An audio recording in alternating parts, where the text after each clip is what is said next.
Hello there. Welcome back to Grandma Ray Don't Play, and I'm Rachel. I hope all is well with everyone. Okay, so this is my New Year's conversation with you, okay? I'm talking about the coming up 2020 year. Yes, in a few days it's going to be 2020. And 2019 is just about gone. Okay, so let's get into it, shall we?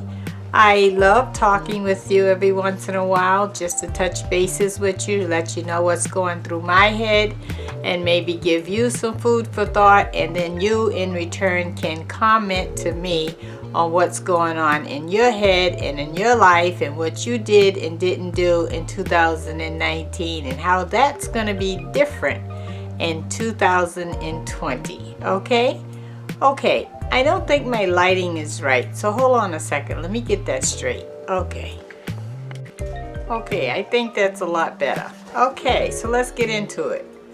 And I have some notes as usual. Okay, what are you going to do different in 2020 versus 2019? So how is your life going to change for 2020 different from what you actually did in 2019? Oh, okay, that's a big question. All right, so let's get into it. Your money. Can you remember what you did with your money? I mean, really, every penny of it. What did you do with your money? So if you add up how much you get yearly, and then you subtract the rent bill, the gas, the lights, the car note, the car insurance, daycare, any of those expenses that you have, I want you to subtract that from your total yearly amount and see what's left. If you have some money left, and if you have quite a bit of money left, where is it? Is it in the bank? Where is it? Okay, and if you have no money left, and actually some of you may even be in the negative, what are you going to do about that? This is all a problem either way. It's a problem if you have sufficient amount of money, and it's a problem if you don't have sufficient amount of money. And how much of your money that you received, I don't care if you're working, I don't care if you're on Social Security, I don't care if you're on disability, I don't care if you just get child support, it doesn't matter where your income comes from. Where is your money? Do you have your money saved out of any of that income? Okay, so that's a homework assignment for everyone, because I think in order to go into 2020, you have to now look back on 2019 and add up all these bills and subtract it from your income to see what's going on in order to change things for 2020. Okay, because life is supposed to get better as we go, because we're supposed to learn as we go. But if you never stop and add the tab up, then you really never know, and you can never learn the lesson. Okay, so now let's go on. Your money, did you waste it in 2019 shopping? Now, some of you guys, not everyone, but some of you guys can't wait to run to the mall or to the store or somewhere, Walmart or somewhere, to drop some money every time you have some money. It's like it's burning a hole in your pocket.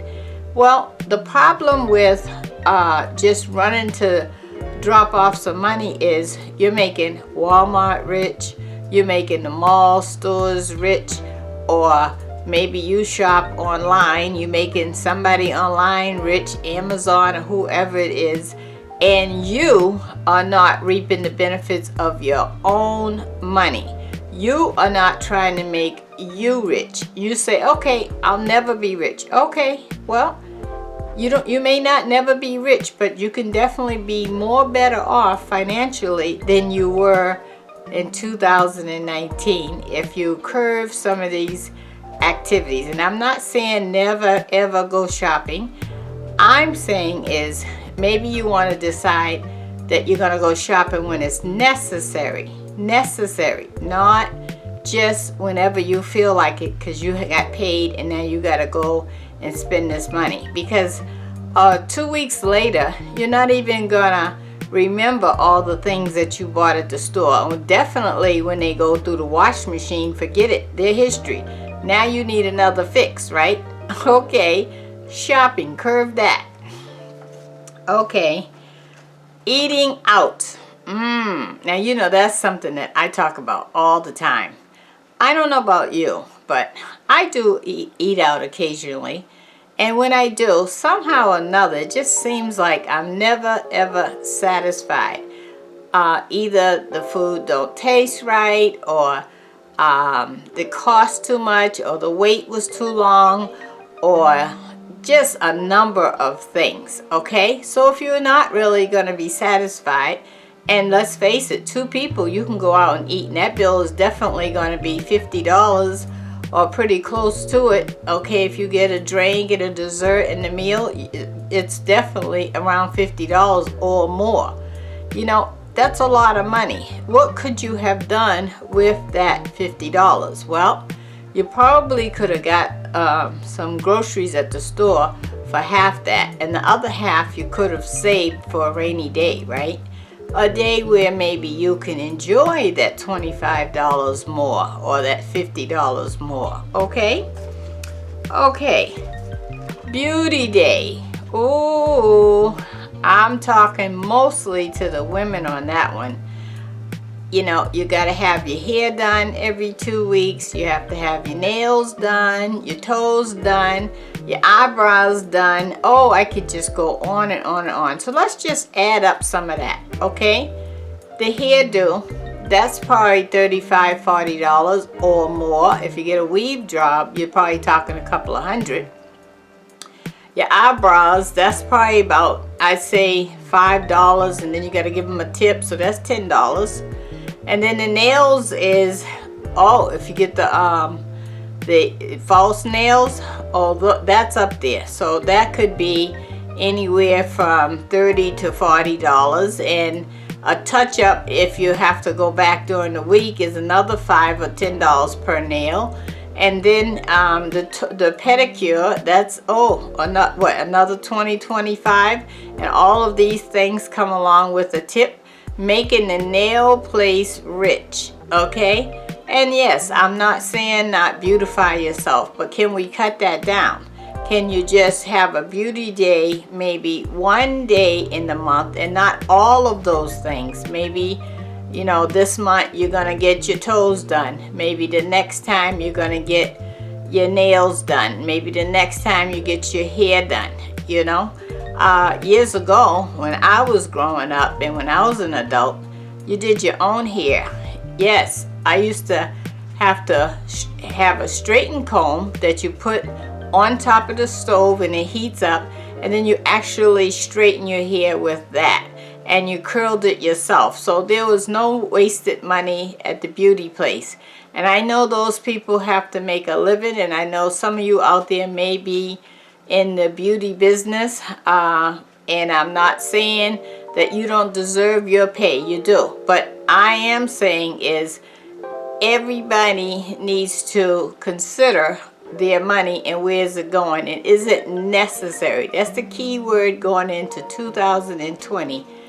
Is the spending necessary? Just keep saying that to yourself. Is the spending necessary? And if it's really, really not a necessity, you can cut it out. Okay? All right. So let's go on. Recreational use. Now, what am I talking about that? I'm talking about anything that gets you high or puts you in another zone mentally. Okay? That. Now that could be very, very, very expensive. And is it really worth it? I don't think so, okay? But you know, you may say, well, no, I need that because I'm depressed, or I have anxiety, or all of the different reasons, right? And I'm not saying that you don't have any of those conditions, but that does not mean that you need to go out and spend tons of money on the recreational use, because it really is not going to change anything. When you finish getting high and you come down to reality, the problem is still there. So that was not the solution. The solution is to figure out the problem, and then you don't need the recreational activities, right? So definitely curb that. That's very, very, very expensive, and I don't see the benefits of it. I do see a disadvantage of that. The disadvantage is you get lazy, you don't want to do anything.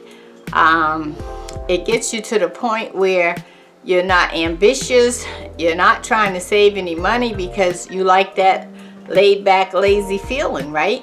So I can see where that could be a problem, in addition to the cost to it, okay? And also some of you may even be driving impaired with that recreational use.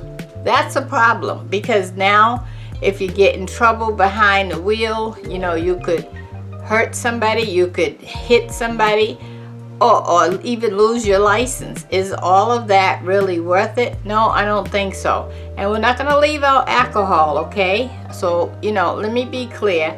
When I say recreational activities, I'm talking about any drug use, and I'm also talking about any alcohol use, okay? If you're going to decide to drink, you shouldn't drive. And if you're going to drink, you should drink at home in moderation, okay? That's my deal on recreational. And yes, all of that costs money. And you say, well, you know, I work all week, or I earn this money, and I can do this if I want to do it. Yes, you can. I'm just saying, take a look at it and add that up. So every time you go to get your recreational activities, I don't care if you're getting it on the street, I don't care if you're getting it from a facility or from a store, or where you're getting it from, start saving the receipts. If you don't have a receipt, write it down, so that you can now take a hard look at that and see if the costs outweigh the feeling that you're getting from it. Is it worth that? Okay? All right, so let's move on. Let's talk about the unknown spending.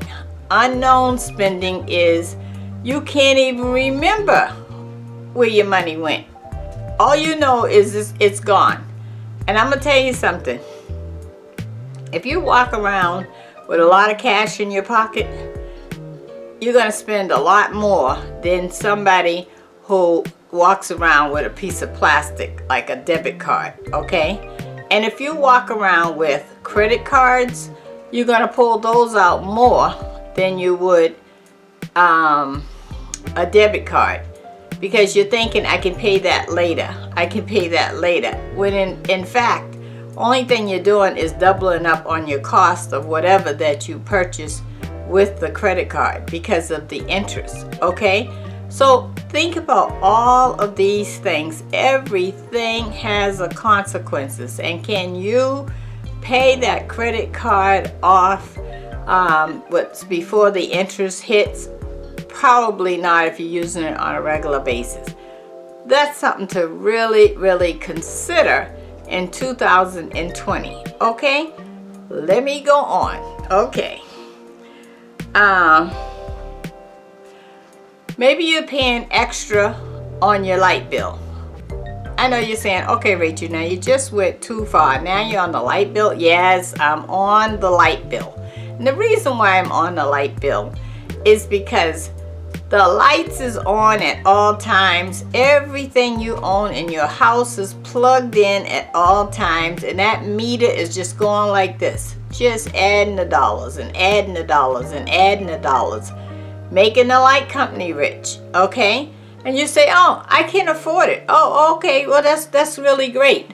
Well, remember those words when you want to buy the new car, or you want to buy a house, or you want to go on a trip, or you want this special gift that you want, or whatever. Remember that you can afford the light bill. So just go ahead and just kiss that money goodbye to the electric company when you can act like you know how to cut the lights off. Don't have everything plugged in your house, because you are not using everything every minute in your house. So if it's not plugged in, the meter is not moving on those items, right? So remember that. If you pay a light bill, just get everything unplugged tonight, and only plug in what you have to plug in, okay? So all right, leave the TV plugged in, leave the refrigerator plugged in, maybe the microwave plugged in. Other than that, you're all set. Everything else can get plugged in or out. And if you don't want to plug something in and take it out, they have power strips. I've talked about this before. You can plug everything into power strips. So that means you need a power strip for every plug in your house. Okay, every wall plug in your house, so that you can go around and hit the button, and then you don't have to unplug stuff. You can just hit the button, because when you hit the button on the power strip, that cuts all power from going through, and then therefore you're not paying the light bill. So just do that for 1 month faithfully, and then the next month see how much you saved. And if you see where you saved a lot of money, then you know that you're doing the right thing, okay?